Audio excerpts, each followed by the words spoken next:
So, today I want to talk about class warfare and unemployment benefits. In the past month or so, 26 states, more than half of them, have made policy shifts towards removing the protections of unemployment insurance benefits. The federal government had, in quite a twisted manner, selected Labor Day, September 6th, as the date to terminate these benefits. But this date could, of course, not come fast enough for the 26 states in question, who have moved to end the $300 a week of extra federal benefits for unemployment early. CNET.com actually has a convenient list of the 26 states that will be ending their benefits and on what days they are doing so. Now, if your state is not on this list, then your benefits are likely to expire on Labor Day, unless things change in the near future. But as of June 12th, Alaska, Iowa, Mississippi, and Missouri will end. June 19th, Alabama, Idaho, Indiana, Nebraska, New Hampshire, North Dakota, West Virginia, and Wyoming. June 26th, Arkansas, Florida, Georgia, Ohio, South Carolina, South Dakota, Texas, and Utah. June 27th is Montana and Oklahoma. July 3rd, Maryland and Tennessee. Happy July 4th, everyone. July 10th will be Arizona, and July 31st will be Louisiana. So when we look at all of this, what has been the response of the federal government to these states essentially going against what the federal government had put out there? Well, the Biden administration has defended these early terminations of benefits, and the shift should be understood to have done one thing, namely to try to push people back into low-paying jobs and to push us back into pre-pandemic normal conditions where most people are forced to struggle in these low-paying jobs for basic survival and needs. There are, of course, other states, such as California, who have also created incentives outside of just merely canceling these unemployment benefits, such as setting conditions that force people to return to the old rules that were applied before March of 2020 to let states have the ability to dictate whether or not you get unemployment benefits by whether or not you accept jobs, by accepting the conditions that were normally in place. Things like you have to do a job search, things like you have to find suitable work, you have to participate in training programs. All of the things that occurred pre-pandemic, California is moving people back to, even while accepting and allowing them to receive the extra $300. So, what does this all mean? Well, this needs to be recognized really for what it is. It's a form of class warfare against people who are being pushed again towards low-paying jobs with potentially dangerous conditions, because I need to remind you all, we're still in a pandemic. A lot of people still have not been vaccinated fully, and even if they are fully vaccinated, by being put in small, cramped conditions without proper PPE, it can provide a dangerous situation for a lot of people and spread the virus still. Now, in order to explore this issue further, I want to take a look at the response of several different states in some of the more local papers and news sources in how they're using the myth of worker shortages and this idea of punishment via class warfare to funnel people back into low-paying jobs. So this really all starts with this mythos of a worker shortage. This lie being perpetuated is one that claims that because people are not working low-paying jobs, there is in fact a worker shortage. That unemployment benefits are somehow responsible for, and that's why they need to be stopped. What this is really code for is that people are demanding higher wages and want at least a living wage to start taking some of these jobs, let alone any conversation about conditions. Instead of places of employment being mandated to raise wages to compensate employees, they want a return to pre-pandemic normalcy. And the government is thus funneling people into these low-paying jobs literally by threatening their existence. So to start this off, let's take a look at the Detroit News and Michigan. So when we look at this story, one of the Republican legislators there said, "Normalcy is finally within our grasp." And you should take that to mean exactly what it is. Normalcy is a return to the pre-pandemic normal where people are working low-paying jobs and the government removes itself completely and allows itself to continue using its resources to push people back into low-paying jobs. That is exactly what's being described here. We're taking steps to remove reentry barriers to the workplace. Well, there isn't really an issue of barriers except for this labor dispute that's going on, and that's being conveniently ignored.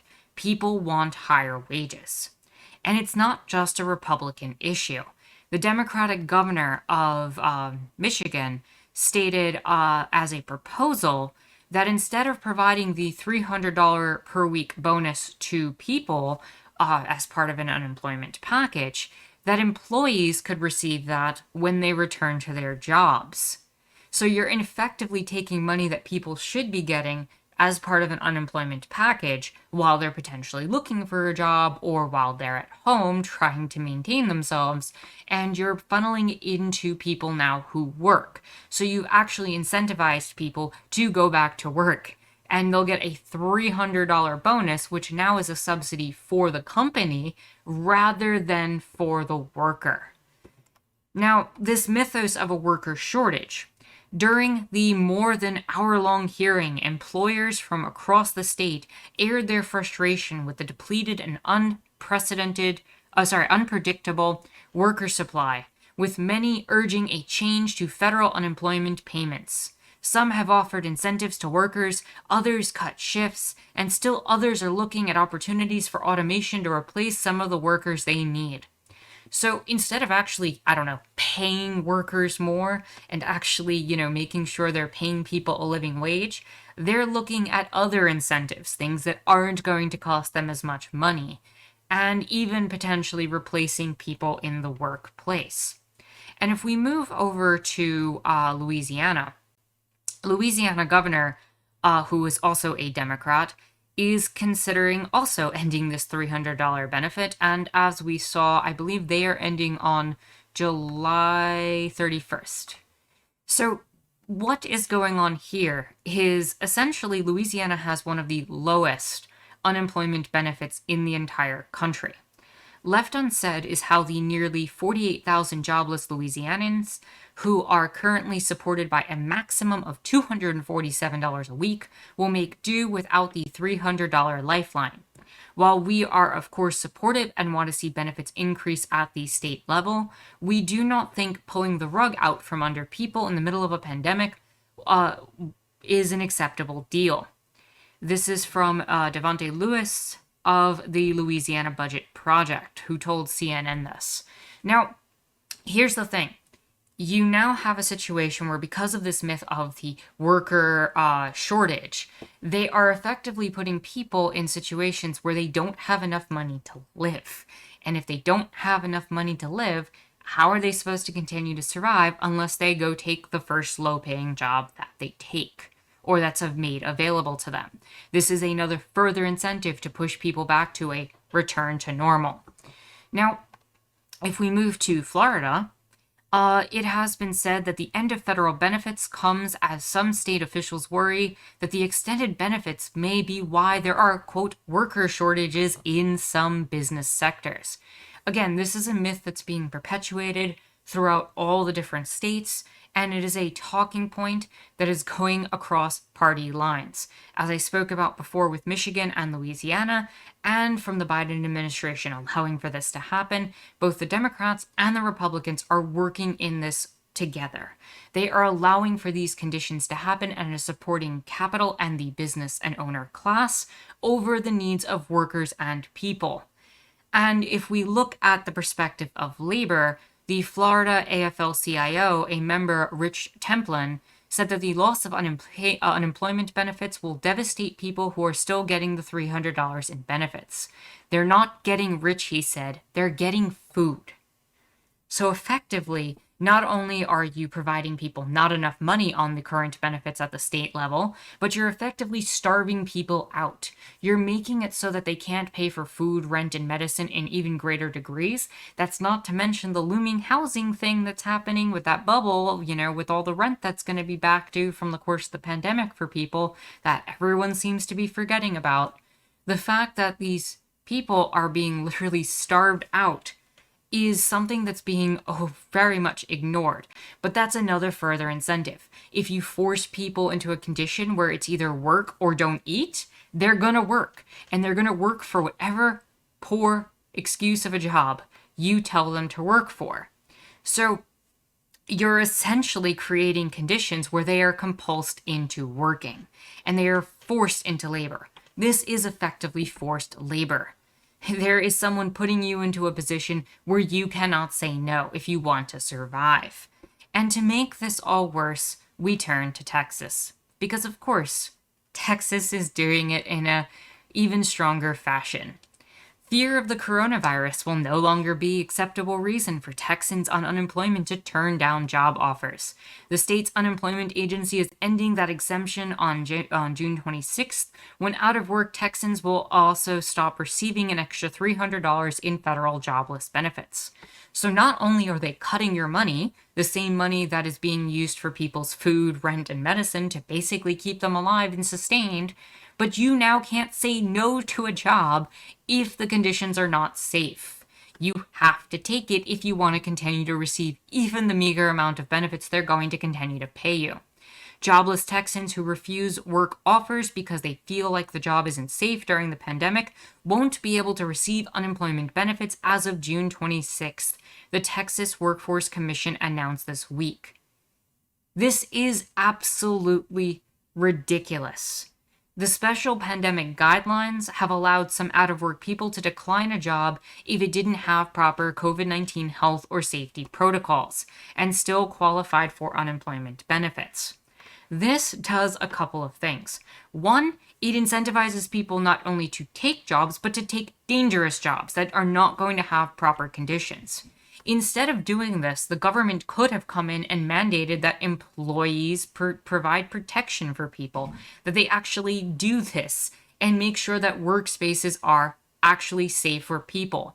But this isn't about people. This is about maintaining the capital class. This is about making sure you go back to work for the lowest wage possible without any change and a complete return to normalcy like nothing ever happened.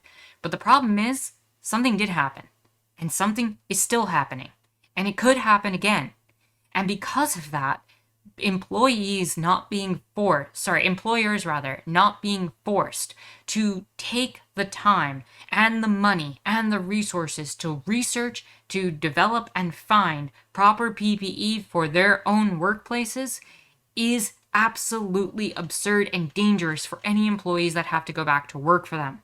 When an employer is able to mandate that you come into a job you can't say no to, or otherwise you'll lose the little bit of benefits you have, the little bit of food, the little bit of resources you have, this creates hazardous working conditions where people might go to work even if they have the virus. They might go to work even when they're sick. They might go to work even if they have kids to take care of who are now going to be left at home and are going to be left to fend for themselves, at least until the school year starts, where we're forcing teachers to go back to work and where students are going to be in cramped classrooms, which are also other spaces where spreading of the virus can occur.